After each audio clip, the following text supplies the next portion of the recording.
सनातन वैदिक भक्ति चैनल में आपका स्वागत है। प्रातःकाल योगासन आरंभ करते हैं। प्रथम आसन भस्त्रिका करेंगे। लंबी लंबी श्वास धीरे छोड़ते हुए जय श्री कृष्ण। लंबी लंबी श्वास लेंगे, धीरे धीरे छोड़ते रहेंगे। लंबी लंबी श्वास लेंगे, धीरे धीरे छोड़ते रहेंगे। इसी क्रम में बार बार करेंगे, अभ्यास बनेगा। जो भक्तजन प्रथम बार सनातन वैदिक भक्ति चैनल के माध्यम से योगासन वीडियो देख रहे हैं, चैनल को लाइक कर दें, सब्सक्राइब कर दें, कमेंट कर दें, शेयर कर दें और अधिक से अधिक शेयर जरूर कर दें। और जो भक्तजन प्रथम दिवस से योगासन कर रहे हैं, देख रहे हैं, अधिक से अधिक शेयर कर दें ताकि अन्य लोगों का भी लाभ हो सके।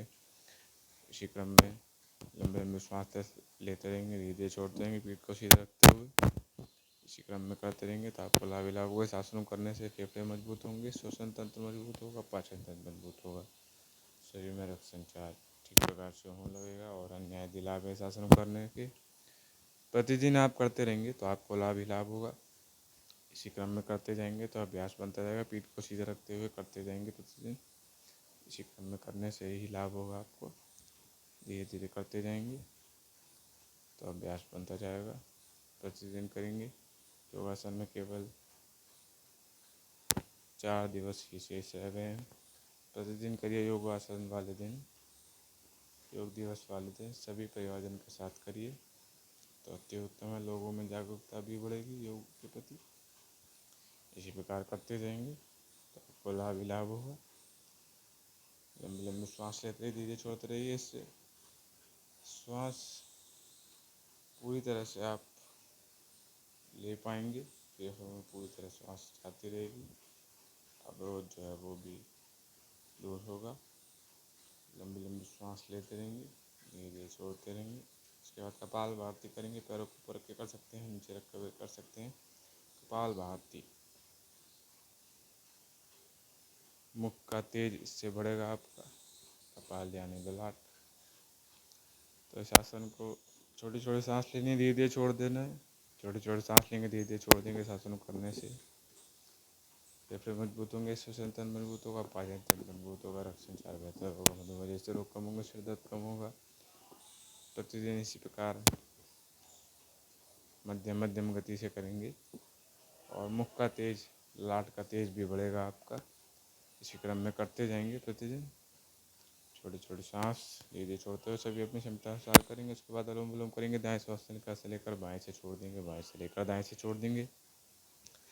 इससे दाएं और बाएं मस्तिष्क में रक्त संचार आपका बेहतर होगा और शरीर में रक्त संचार भी ठीक प्रकार से होने लगेगा। पाचन तंत्र मजबूत होगा, फेफड़े मजबूत होंगे, थायराइड जैसी बीमारी कम होगी और अन्य यदि लाभ है इस आसन को करने से प्रतिदिन इसी क्रम में करते जाएंगे। एक श्वास नलिका से लेकर दूसरी से छोड़ देंगे, एक श्वास नलिका से लेकर दूसरी से छोड़ देंगे। इसी क्रम में बार बार करते जाएंगे तो आपका अभ्यास बनेगा। इसी क्रम में करते जाएंगे, करते जाएंगे, करते जाएंगे तो अभ्यास बनेगा आपका। इसी प्रकार करना है, अधिक जोर नहीं लगाना है।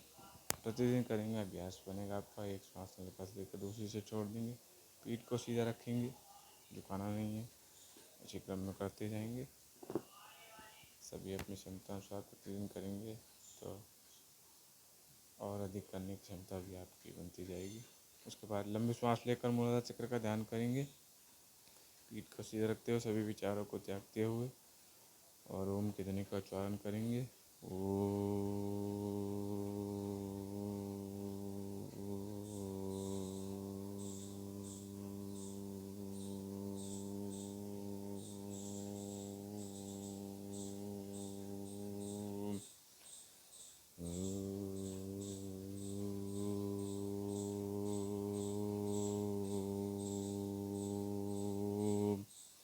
इसी प्रकार ओम की ध्वनि का उच्चारण करते रहेंगे। ध्यान लगाने से एकाग्र शक्ति और स्मरण शक्ति बढ़ेगी। जैसे कि भगवान श्री कृष्ण अर्जुन को गीता में बता रहे हैं कि मन को एकाग्र करने के 2 मार्ग हैं, ज्ञान मार्ग और वैराग्य मार्ग। ज्ञान मार्ग यह है कि ये जो बाहरी आवरण है ये स्थूल शरीर है, भीतरी आवरण सूक्ष्म शरीर और उसके बाद कारण शरीर। पंचभूतों से बना ये स्थूल शरीर जल, वायु, अग्नि, पृथ्वी, गगन पंचभूतों से बना है। पंचभूतों में जब ये पंचतत्व लीन हो जाते हैं तो भारी आवरण का नाश हो जाता है। उसके बाद सूक्ष्म शरीर कुछ समय तक रहता है। उसके बाद पाप पुण्य के लिए कारण शरीर दिया जाता है। ये ज्ञान का भाव। उसके बाद वैराग्य भाव। जगत परिवर्तनशील है और सभी जड़ चेतन जीव परंतु परमात्मा परिवर्तित दशा सर्वदा एक अवस्था में रहते हैं। तो इन भावों का ध्यान करते हुए प्रतिदिन योगासन करिए और ध्यान लगे, इससे मानसिक रूप से भी आपको शांति मिलेगी और एकाग्र शक्ति बढ़ेगी। विद्यार्थी हैं तो एकाग्र शक्ति, स्मरण शक्ति से आपको लाभ होगा। अन्य यदि कोई व्यवसाय करते हैं तो भी आपको लाभ होगा। इसी प्रकार प्रतिदिन योगासन करिए और ध्यान लगाइए। इसी क्रम में करना है, पीठ को सीधा रखते हुए, अधिक जोर नहीं लगाना है। प्रतिदिन करते जाएंगे। इसी क्रम में प्रतिदिन करने से अभ्यास बनेगा और एकांत में अधिक देर नहीं कर पा रहे हैं तो भजन इत्यादि चलाकर भी आप कर सकते हैं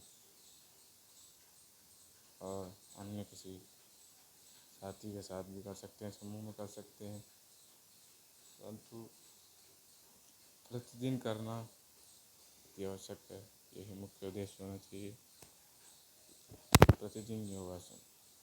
इससे आपकी रोग प्रतिरोधक क्षमता बढ़ेगी और भांति के रोगों से आप बचे रहेंगे। जैसे कि आप देखते हैं कि कार्यकाल में पर्यावरण प्रतिदिन प्रदूषित हो रहा है, वायु दूषित हो रही है, भिन्न भिन्न प्रकार के रोग बालजन में, वृद्धजन में, वृद्ध माताओं में, वृद्ध बहनों में, वृद्ध भाइयों में देखे जाते हैं। हाथों को इस तरह आँखों पर रखेंगे और केवल ढकना है, दबाना नहीं है। कुछ देर रखेंगे, 10 से 15 सेकंड, उससे आँखों की ज्योति बढ़ेगी, उसके बाद हटा लेंगे। इसी क्रम में करना है, दबाना नहीं है। कुछ देर रखेंगे फिर हटा लेंगे। इसके बाद गर्दन को दाईं और बाईं ओर घुमाएंगे, धीरे धीरे दाईं और बाईं ओर धीरे धीरे घुमाएंगे। इसी क्रम में एक अवस्था में रहने के कारण जो प्राण रहती है वह भी धीरे धीरे कम होती जाएगी। इसी प्रकार करेंगे तो अभ्यास बनेगा आपका। दोनों तरफ घुमाएंगे, दाईं और बाईं ओर, आगे और पीछे। इसी क्रम में करेंगे धीरे धीरे। उसके बाद कंधे घुमाएंगे आगे की ओर और पीछे की ओर। इससे कंधे में भी मांसपेशियों में रक्त संचार ठीक प्रकार से होने लगेगा। एक अवस्था में रहने के कारण जो प्राण हो जाती है कार्बोट इत्यादि में, तो भी सीधे कम लगेगी। प्रभु को प्रणाम करें। उसके बाद पैरों को आगे की दिशा में करते हुए, हाथों को आगे करते हुए कलाई गोल गोल घुमाएंगे और पंजों को ऊपर नीचे करेंगे। कलाई घुमाने से कलाई इत्यादि में प्रण इत्यादि समस्या कम होगी। पैरों को पंजे ऊपर नीचे करने से पीठ इत्यादि दर्द धीरे धीरे कम होने लगेगा। प्रतिदिन इस अभ्यास को करेंगे तो आपको लाभ होगा, परंतु प्रतिदिन करेंगे तभी होगा, इसलिए प्रतिदिन करिए। और चैनल को सब्सक्राइब करना ना भूलें। पैरों से पंजों को छूएंगे, लचीलापन भी शरीर में अति आवश्यक है।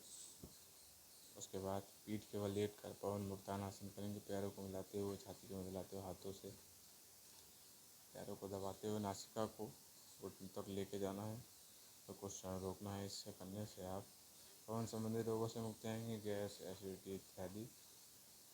और संतुलन बनाए रखेंगे। 10 से 15 सेकंड करेंगे। जितनी देर कर पा रहे उतनी देरी करेंगे। अपनी क्षमता अनुसार अधिक जोर नहीं लगाना है आपको। संतुलन बनाए रखेंगे इसी क्रम में। कुछ क्षण और, फिर धीरे धीरे नीचे की ओर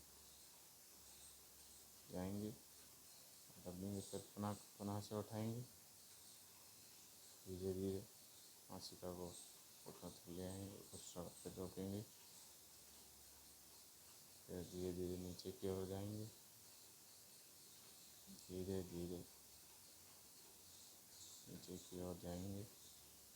देंगे पैरों को नीचे आगे की ओर करते शीतुंद्रासन के लिए पीठ को बीच से उठा देंगे और हाथों से एड़ी को छुएंगे। धीरे से उठा देंगे। श्वास लेते रहेंगे। इससे ग्लूट मसल एक्टिवेट होंगी, नाभि की नसें मजबूत होंगी, फेफड़े खुलेंगे, छाती खुलेगी, पेट में अतिरिक्त वसा की कम हो रहेगी, पीठ में लचीलापन आएगा। और अन्य आदि लाभ ऐसा आसन करने के प्रतिदिन आप इसी क्रम में करते जाइए तो आपको लाभ होगा। अपनी क्षमता अनुसार करेंगे, संतुलन बनाए रखेंगे। जितनी देर कर पा रहे उतनी देर ही करेंगे। अधिक जोर लगाने की आवश्यकता नहीं है। जितनी देर कर पा रहे उतनी करेंगे। श्वास लेना ना भूलें, श्वास लेते रहेंगे। इसी प्रकार करते जाएंगे और धीरे धीरे नीचे रखेंगे। फिर पुनः से उठाएंगे। धीरे धीरे करते जाएंगे, उठा देंगे। कुछ क्षण रोकेंगे, नीचे की ओर लाएंगे, ये नीचे रख देंगे। फिर हाथों को कंधों को दिशा में ले आते हुए चक्रासन करेंगे। ये सब पैरों को दोनों को धीरे से उठा देंगे, एड़ी को सीधा कर लेंगे और कुछ राउंड रोकेंगे। पीठ में लचीलापन आएगा, हैमस्ट्रिंग खिंचाकर जोड़ मसल एक्टिवेट होंगे, नाभि की नसें मजबूत होंगी, फेफड़े खुलेंगे, छाती खुलेगी और मेटाबॉलिज्म बढ़ेगा। और अन्य दिलागे शासन करने से प्रतिदिन करेंगे इसी प्रकार, सहायक की सहायता से या किसी वस्तु का सहारा लेते हुए। उसके बाद हलासन करेंगे, पैरों को मोड़ते हुए देखते हुए धीरे धीरे पीछे की ओर लाना है, सहायक की सहायता लेकर और किसी वस्तु का सहारा लेकर करेंगे। कदम मार कर रहे हैं, धीरे धीरे पैरों को पीछे की ओर लाएंगे धीरे धीरे और रख देंगे। इससे पीठ में लचीलापन आएगा, मेटाबॉलिज्म बढ़ेगा और हार्निया थायराइड जैसी बीमारी में भी लाभदायक होगा और पैरों के अतिरिक्त चर्बी भी कम होगी और रक्त संचार बेहतर होगा। और अन्य आदिलागे शासन करने से प्रतिदिन इसी प्रकार करेंगे, धीरे धीरे सावधानी के साथ प्रतिदिन करेंगे तो आपको लाभ ही लाभ होगा। इस बार बना से करेंगे, धीरे धीरे पैरों को पीछे की ओर लाते हुए धीरे धीरे मध्यम गति से, अधिक जोर नहीं लगाना है आपको, धीरे से रख देंगे और जितनी देर रख पा रहे उतनी देर रखेंगे। फिर पुनः से आगे की ओर लाएंगे, धीरे धीरे इसी क्रम में लाते जाएंगे लाते जाएंगे लाते जाएंगे, धीरे धीरे करना है अपनी क्षमता अनुसार। धीरे से रख देंगे। उसके बाद उष्टानासन करेंगे, पैरों को पीछे की ओर मोड़ते हुए एड़ी के बल, हाथों को एड़ी पर रख देंगे और पीठ को थोड़ा सा झुकाएंगे। इससे नाभि की नसनाड़ियाँ मजबूत होंगी, हैमस्ट्रिंग खिंचाव आएगा, फेफड़े खुलेंगे, छाती खुलेगी, संचार बेहतर होगा नसनाड़ियों में। और आदि लाभ है शासन करने से बार बार करेंगे, प्रतिदिन करेंगे, अभ्यास बनेगा आपका। इसी क्रम में करते जाएंगे करते जाएंगे करते जाएंगे। उसके बाद पैरों को मोड़कर हाथों को पैरों पर रखते हुए घुटने सीधे करेंगे, बार बार करेंगे, अभ्यास बनेगा। इसी प्रकार करेंगे, एक बार पैरों पर रखते हुए एक बार ज़मीन पर रखते हुए मोड़ कर करेंगे। ना मस्तिष्क की नसनाड़ियों में रक्त संचार अच्छा होगा, निद्रा भी अच्छा है। इसी प्रकार योगासन प्रभुदर्शन वीडियो देख लेंगे। साधन वैद्य भक्त चैनल को लाइक करें, सब्सक्राइब करें, कमेंट करें, शेयर करें। आपका दिन शुभ हो। जय श्री कृष्ण। राधे राधे राधे राधे।